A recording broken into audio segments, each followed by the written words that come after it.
大家好，我係聰神，歡迎收睇聰先生嘅頻道。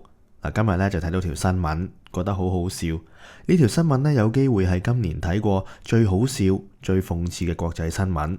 咁我勸大家睇之前呢，有個心理準備，以免俾佢激死，又或者係笑死。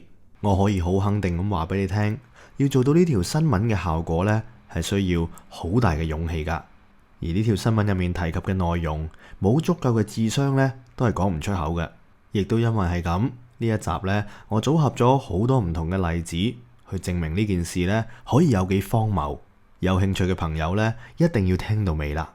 咁喺開始之前都提提你，記得撳右下角紅色個掣去訂閱我嘅頻道，撳埋個啷啷，揀全部，你就唔會錯過我任何嘅更新啦。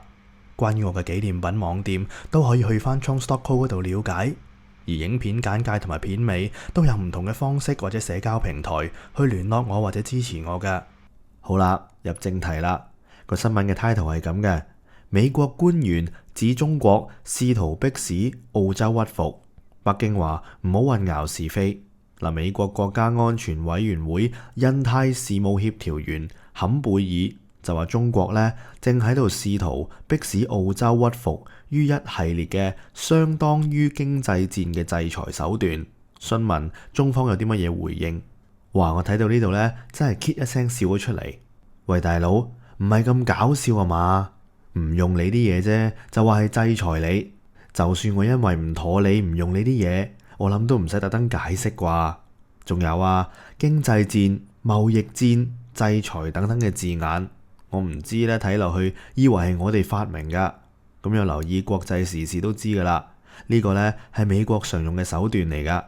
唔知咁啊，一言不合呢就退出國際組織，仲有出名嘅長臂管治啦、單邊又或者群體制裁等等。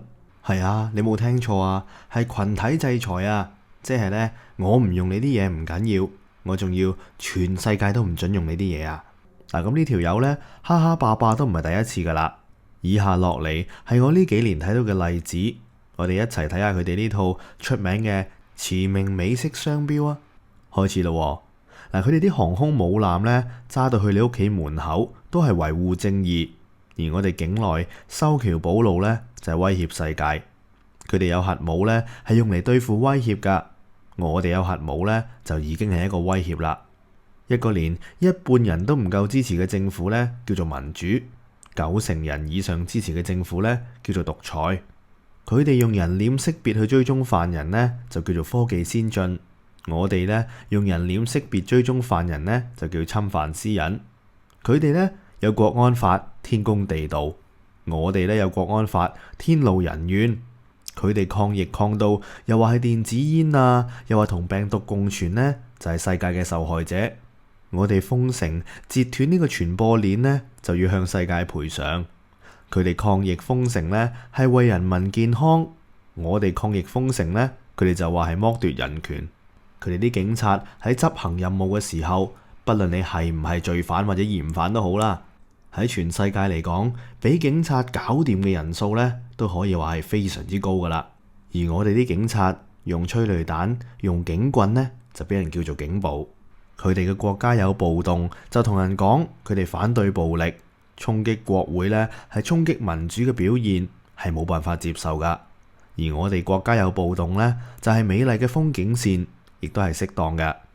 佢哋嘅暴徒係影響社會噶，一定呢就要緝拿歸案。我哋啲暴徒呢，就要被要求撤銷控罪，被稱為義士。上到庭呢，仲要俾人叫做優秀嘅細路，分分鐘呢，仲有機會提名埋諾貝爾和平獎添。佢哋嗰啲太空垃圾呢，叫做劃破夜空、璀璨耀眼嘅流星。我哋有太空垃圾呢，就係毀滅地球式嘅恐慌。佢哋嘅少數族裔人口越嚟越少呢，就係代表佢哋愛民如子。我哋嘅少數族裔人口越嚟越多呢，反而俾人叫做種族滅絕。佢哋啲人返工呢，係自力更生，一個星期可以工作87個小時。得個2銀錢美金一個鐘，就梗係要低調處理啦。我哋啲人返工做嘢養妻活兒呢，就係強迫勞動。佢哋呢，入人哋國家幫手推翻政權呢，就叫做推動民主。我哋呢搞一帶一路，幫其他國家呢就叫做收買人心。佢哋呢有竊聽有監控，就叫做網絡安全。我哋華為 5G 基站呢就係網絡隱患啦。佢哋打擊中興、華為、抖音等等嘅中資公司呢，就係替天行道。我哋呢對外資有要求呢，就係扼殺自由市場。佢哋唔啱聽呢就封號，就連前總統特朗普嘅社交平台賬號都可以封埋。甚至呢有人留咗個言嘅內容唔啱聽呢，有警察上門敲門。呢啲呢叫做言論自由。我哋管控網絡嘅流言蜚語呢，就係打壓言論自由。佢哋國家嘅小朋友呢，受國民教育，又或者聽到國歌肅立呢，就係愛國嘅表現。我哋國家嘅小朋友呢，受國民教育，尊敬國旗、國歌、國徽等等呢，就係被洗腦。嗱，佢哋2016年奧運獎牌最多嘅時候，佢哋就話奧運獎牌數下滑，中國體育制度引發反思。咁嚟到2021年啦，我哋嘅奧運金牌多過佢呢，佢哋就話我哋不惜一切代價，奧運金牌背後嘅中國體育舉國體制。佢哋得3億幾人，成為咗全球最大嘅塑料垃圾製造國，佢哋唔會話俾你知。但係我哋有14億人，正常生活，仲要做埋世界工廠，等佢哋坐享其成，就俾人話唔環保，要減排放。嗱，其實呢，例子仲可以舉好多好多個噶。嗱，咁我就講住咁多先啦。如果大家仲有嘅話，不妨留言話俾我知，我哋大家集思廣益一下。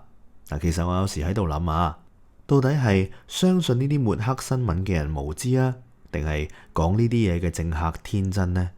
如果去到今時今日，仲可以盲目去相信某啲人，又或者某啲國家做嘅嘢一定係好，一定係啱嘅，又或者相信某啲人或者某啲國家所做嘅嘢都一定係錯嘅話呢，我覺得你哋可能唔係天真咁簡單啦。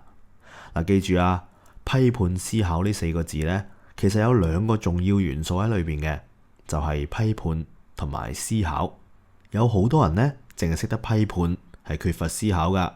呢2樣嘢呢，一定要搭埋一齊用先有用噶。嗱，我今日要講嘅呢，就係咁多啦。中意呢條片嘅朋友，記得幫我讚好、留言同埋分享俾朋友。加入會員，每個月1杯咖啡嘅價錢就可以支持我哋嘅頻道繼續營運落去啦。我哋下次再見，拜拜。